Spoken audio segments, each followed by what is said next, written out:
Le quartier Nour de Cizre, une zone qui porte encore les traces des combats entre les jeunes du PKK, le Parti des travailleurs du Kurdistan, et la police turque.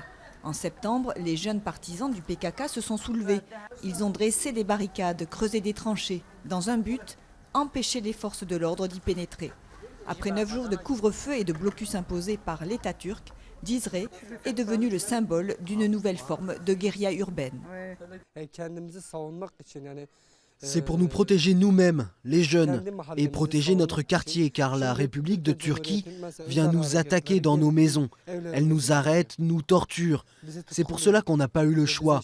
Il faut qu'on se défende nous-mêmes.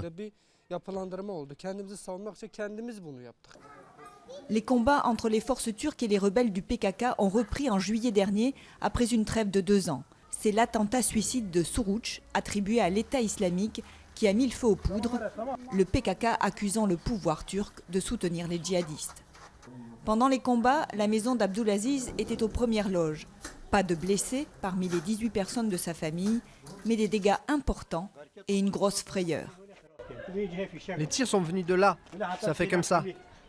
Regarde l'état de la maison, il y a eu plein de tirs. Regarde la porte. Dans un autre quartier de Cizre, qui s'est soulevé, même atmosphère de guerre.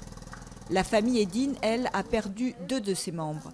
Une jeune femme, mère d'un bébé de 9 mois, et sa belle-mère, venue à son secours, victime de tireurs embusqués. Moi, je n'ai pas vu de mes yeux qui a tiré, mais le quartier d'où sont partis les tirs était tenu par l'État. Donc, ceux qui ont tiré, c'est l'État. Nous, on a encore la balle, on peut la donner pour qu'ils enquêtent. Du côté du gouvernement turc, on justifie le recours à la force pour endiguer une tentative de soulèvement.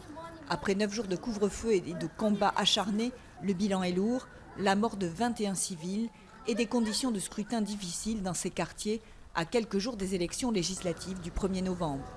Pour le bâtonnier de la ville, le pouvoir joue sur la peur pour tenter de dissuader les électeurs kurdes d'aller voter et de soutenir le HDP, le parti pro-kurde. Les gens voient ça comme un prétexte pour les empêcher de voter librement, de rendre la situation confuse pour faire baisser le taux de participation. Aux législatives de juin dernier, le HDP avait rassemblé près de 13% des suffrages au niveau national. Un score qui a privé l'AKP, le parti au pouvoir, de majorité absolue au Parlement, son premier revers depuis 13 ans.